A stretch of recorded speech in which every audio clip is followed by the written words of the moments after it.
ప్రతి రంగంలో మన ఆర్గనైజేషన్లో ఉండాలని కోరుకున్నాం. Why not media? ఎందుకంటే మనం చేసే ప్రతి కార్యక్రమాన్ని ముందుకు తీసుకెళ్లేదే మీడియా.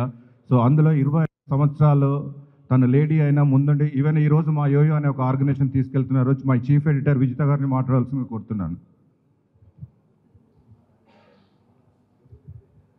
Thank you sir. ఇక్కడున్న ఎన్ఆర్ఐలందరికీ అలాగే ఇక్కడే ఉంటున్న భారతీయులందరికీ కూడా నమస్కారం.